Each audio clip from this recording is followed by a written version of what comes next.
city is amazing. These are our summer condos, okay? I don't know that. But it could be.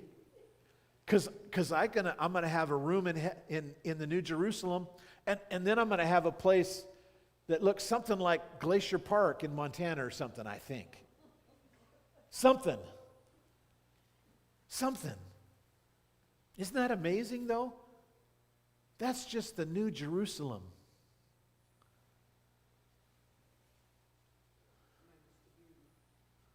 Well, that's not pretty, correct. Yes, that's a box. And it says the wall was made of jasper, and the city was pure gold, as clear as glass. And the wall of the city was built on a foundation of stones inlaid with 12 precious stones. And the first was jasper, the second sapphire, the third agate. And he goes on and he describes all of these different stones. And he says that the 12 gates were made of pearls, and each gate from a single pearl. Woo! That's a big oyster. And the main street was pure gold, as clear as glass. You know, as they refine gold, it changes color. This gold is so pure, it's clear. I mean, he doesn't give us the bad stuff. This is good stuff. You guys are all going, I want to scrape up some of the street. You won't need it.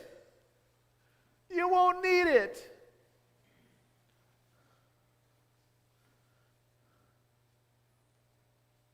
And this next part, and I saw no temple in the city, for the Lord God Almighty and the Lamb are its temple. Think about that. We're not in a building. We're not sitting in a building like this. Because the temple is just the presence and the Spirit of God all around us. We ain't sitting on a cloud alone, you guys. We're not playing a harp. Now, somebody may, I'd like the harp. I might want to play the harp. But that's not what heaven is.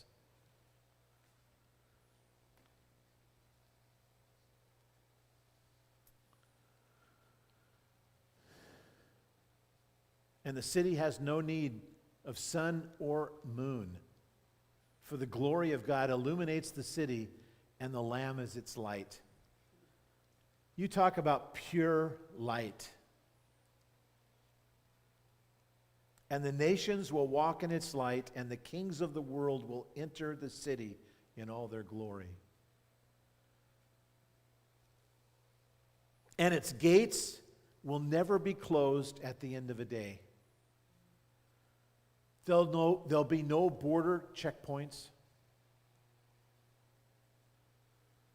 because there is no night there. And all the nations will bring their glory and honor into the city. They're bringing it in to the King of Kings and the Lord of Lords. And get this, nothing evil will be allowed to enter, nor anyone who practices shameful idolatry or who lies, but only those whose names are written in the Lamb's Book of Life.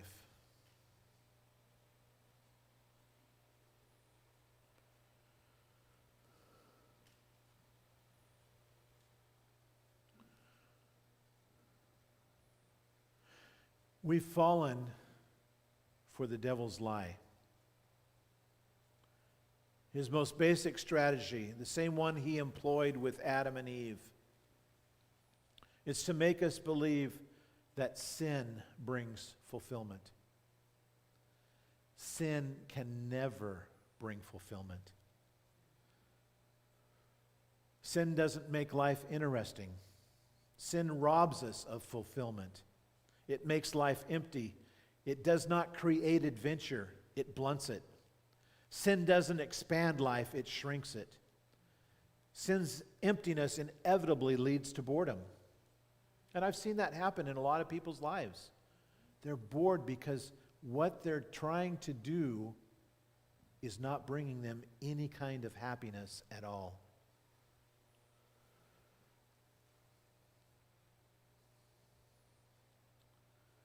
When there's fulfillment, when there's beauty, when we see God as He truly is, an endless reservoir of fascination. The older I get, the less I know. But the older I get and the more I look at God, the more I go, oh my, what a God we serve.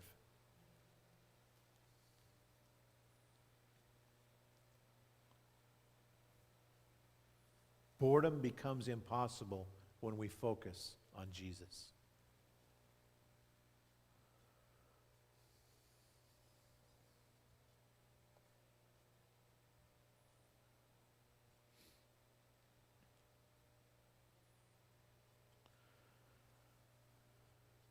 I'm going to close with one more story.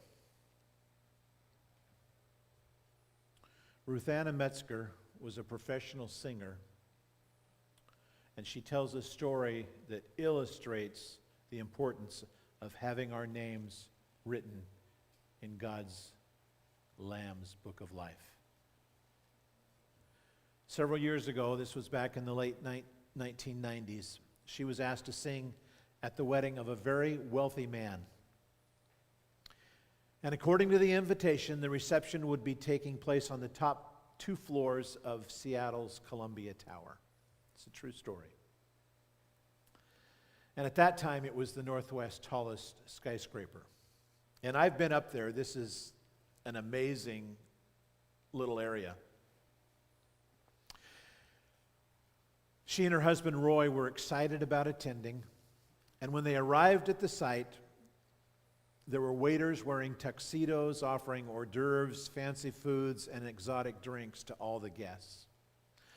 The bride and the groom were standing at a gorgeous staircase of glass and brass that led up to the top floor, and a satin ribbon extended across the stairs at the bottom that was ceremoniously cut as the couple went up. The announcement was made, and the couple entered the stairwell, and the guests would follow the bride and the groom up the stairs as the feast and the festivities were about to begin. Ruthanna and Roy were among the other guests as they arrived at the top of the stairs. And they were greeted by a maitre d' who was holding a bound book just outside the entrance doors. "May I have your name, please?" "My name is Ruthanna Metzger, and this is my husband, Roy." The maitre d' searched the M's in his book, and he says, "I am not finding your name. Would you spell it, please?"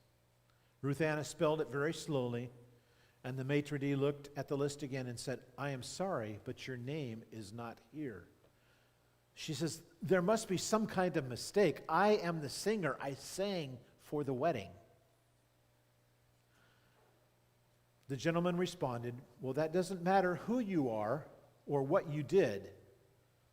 You must have your name written in this book, or else you cannot enter the banquet." Just then he motioned to a waiter and said, "Please show these people to the service elevator." They were escorted past the beautifully decorated tables filled with shrimp and whole salmon and filet mignon and desserts, magnificent ice sculptures. And next to the banquet area, there was an orchestra that was preparing to perform with musicians all dressed in dazzling white tuxedos. But Ruthanna and her husband were escorted to the service elevator, where the waiter pushed G and the elevator headed for the garage.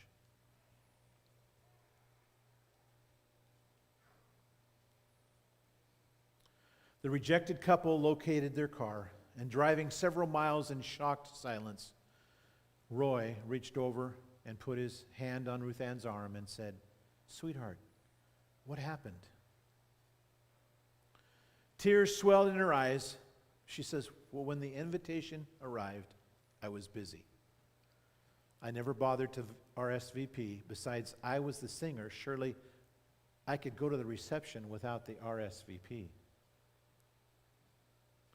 Ruth Anna started to weep because not only had she missed the most lavish banquet that she'd ever been invited to, but she also became suddenly aware and had a small taste of what it would be like someday for people as they stand before Christ and they find that their names are not written